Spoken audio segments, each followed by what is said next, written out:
Want to speed up your language learning? Get access to all of our best PDF cheat sheets for free. Just click the link in the description and sign up for your free lifetime account right now. Hi everybody, welcome back to Ask Alisha, the weekly series where you ask me questions and I answer them. Maybe. Let's get to your first question this week. First question this week comes from Jasmine. Hi Jasmine. Jasmine says, what is the difference between must and have to? I am often confused about which one to use. All right, thanks Jasmine for this question. Yeah, let's do some review. We haven't talked about this topic in a while. Must versus have to. Let's start by talking about must, and the negative form, must not. We use must and must not for things like official rules. So you'll see this in signs in like the airport, or maybe in a police station, or perhaps in your workplace. In these very official or formal settings, must and must not is used to talk about rules. For example, you must show your passport at immigration. Or you must not wear blue jeans to work. These kinds of things express rules, so must has this very official sound to it.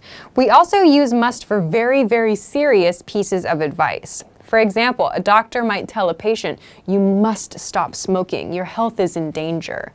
Something like that expresses a very serious and a strong piece of advice, and we use must to do that. We can also use must not as well to express these kinds of serious types of advice.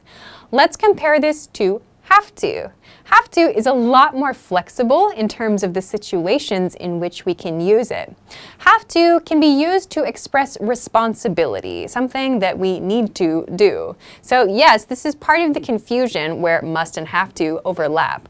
When we have to talk about something, or when we want to talk about something we have a responsibility to do, we have this choice between must and have to. For example, I might say, I have to go to the bank today. And you might think, should I use have to here or must? Like, I must go to the bank today. So the problem here is that using must sounds way too formal. We talked about how must is used for things like official rules and strong advice. So if I say, I must go to the bank today, it sounds a little too formal. You might hear this style of speaking in English-speaking movies that are set maybe 100 or 200 years ago, but in today's English, we don't use must in this way, at least not in American English. Have to, on the other hand, sounds much more natural. We use have to express our daily responsibilities. I have to go to work today. I have to get up early tomorrow. And in the negative form, don't have to, we talk about things we do not have a responsibility to do. For example, I don't have to go to work tomorrow. I don't have to get up early in the morning. So we use have to for these daily responsibilities. There's another use of have to that parallels the must explanation I gave before. We also use have to give advice. We use this to talk about things we recommend. For example, you have to try this restaurant. It's so good. Or you have to see this movie. It's amazing.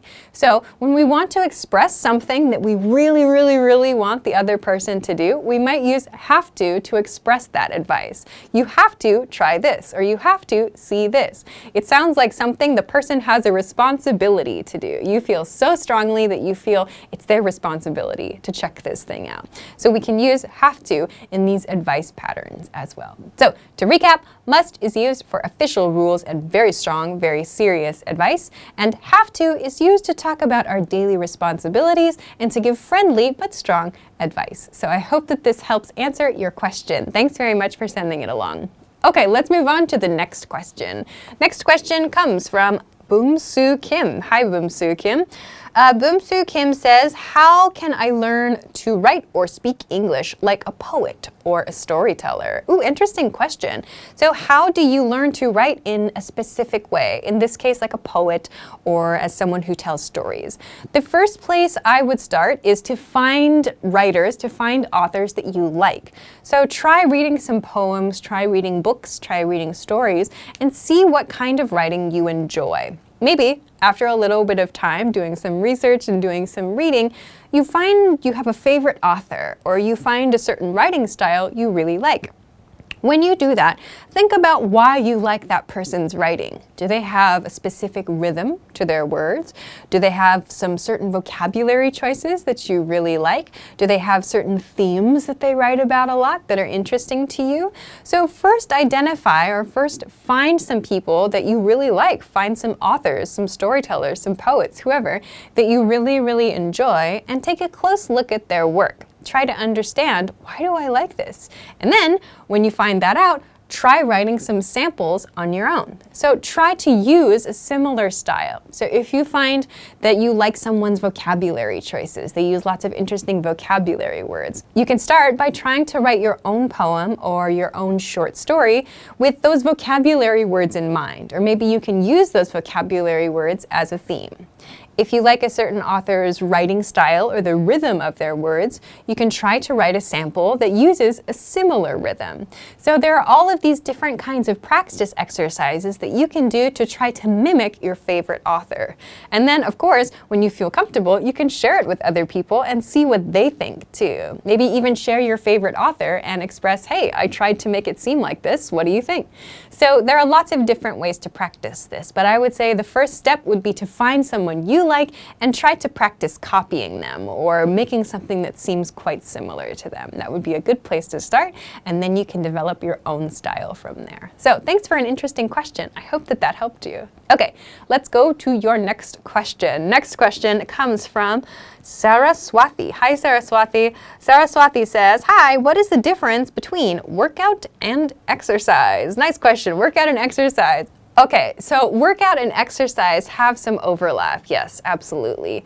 When we think about a workout as a noun, we typically think about it in terms of working our muscles. So we're doing something to improve the strength of our muscles, or maybe to improve our flexibility, to improve the flexibility of our body. When we talk about exercise, we tend to think about getting the heart rate up, playing sports, doing things that are very active. So we can sometimes use workout and exercise in a very similar way, but the sentence structures that we use are a little bit different. We can use workout as a verb, as in, I try to work out 3 times a week. We can also use exercise as a verb. I try to exercise 3 times a week. We cannot, however, use these in the same way as nouns. For example, I had a really hard workout this morning. This sentence is okay. We would not say, I had a really hard exercise this morning. Why is this? A workout, as a noun, refers to one session, one time in your day or one time in the week in which you sweat and you work your muscles or you work your body really hard. We do not use exercise as a noun to mean the same thing. We don't say an exercise. We don't do that to talk about our one daily session or our weekly sessions or whatever. So we cannot use workout and exercise in this way. So the difference between workout and exercise is that workout can be used as a noun to talk about one session in your day or in your week, but we cannot use exercise in this way. So keep this in mind when you are talking about your own workouts or your own exercise sessions. So I hope that this helps answer your question. Thanks very much for sending it along. All right, that is everything that I have for this week. Thank you, as always, for sending your great questions. Remember, you can send them to me at englishclass101.com/ask-Alisha. There is also a link in the description where you can send your questions as well. If you like this lesson, please don't forget to give it a thumbs up and subscribe to this channel if you haven't already. Also, check us out at englishclass101.com for some other things that can help you with your English studies. Thanks very much for watching this week's episode of Ask Alisha, and I will see you again next time. Bye!